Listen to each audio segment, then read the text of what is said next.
you mentioned that the Chiefs. I'm saying in the last 5 years.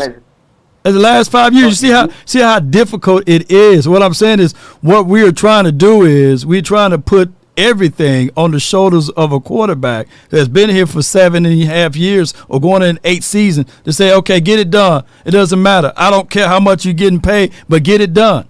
If not, if you can't get it done, I'm not saying that. I'm not saying that. I'm saying that on some games. I'm not saying you have to do it every single game because that's what we. Well, what I'm saying is that you can literally point out any quarterback outside of Pat Mahomes, and you can have that same argument. It could be the same argument for Lamar. It could be the same argument for Justin Herbert. Right now, it can be literally the same argument for a guy who's trying to get back Joe Burrows. It can be the same argument. That's all I'm saying.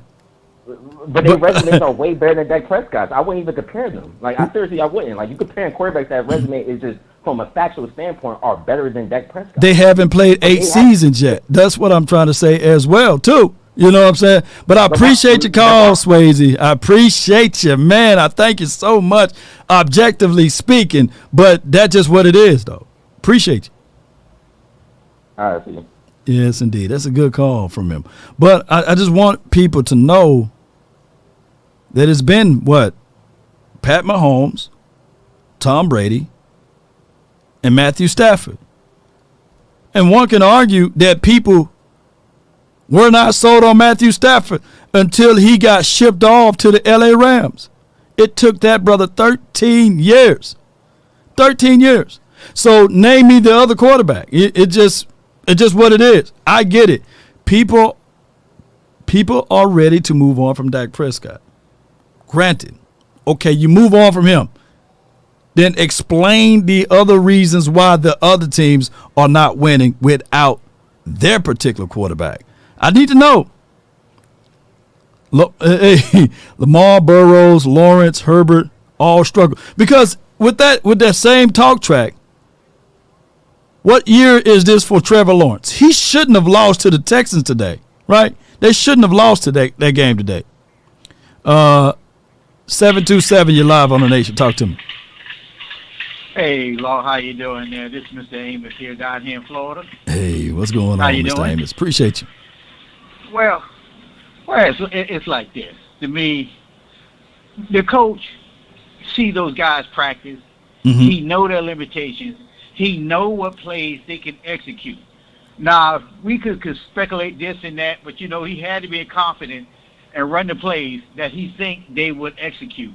And simply, they just didn't execute what was going on. Now, we want to lay some blame on some things. We have to go ahead and look at the defense. The captain of the defense, he can't shed blocks. He's 255 pounds and get pushed around. The defense was sad, like they just watched Imitation to Life and was devastated by the whole scene of it. They were just in funeral mode.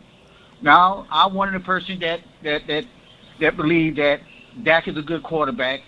Like I live in Florida, people trying to buy a house down here and try to talk you into selling your house. Right. So they'll give you X amount of money to sell your house. You sell it. Okay, where you going to find a house at with the money they gave you? Yeah, true. You're moving to a nice house, and then the money they give you, then you have to settle for something else just set par because, hey, you got the money, you're saving money, but you really don't have nothing altogether in return.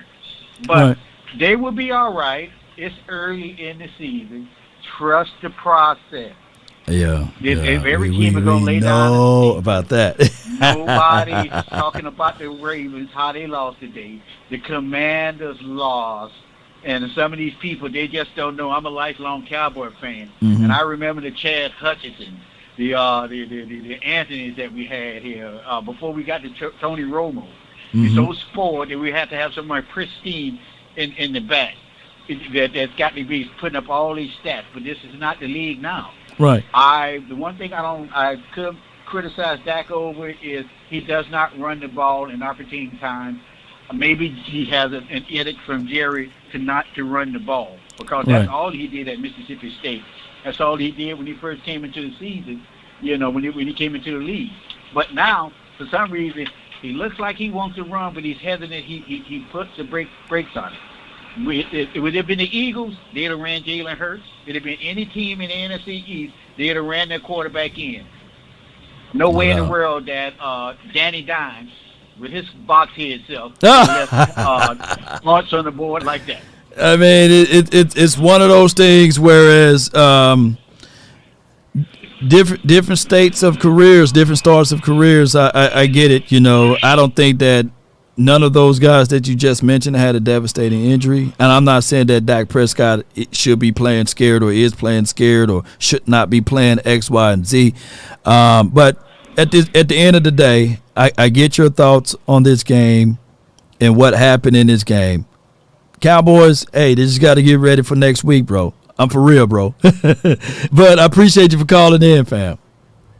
All right, God bless there, Law, and take it easy there. Shout out to you, Mr. Amos, man. Be safe out there in Florida land. All right, we got Cowboys trap phone from 1992.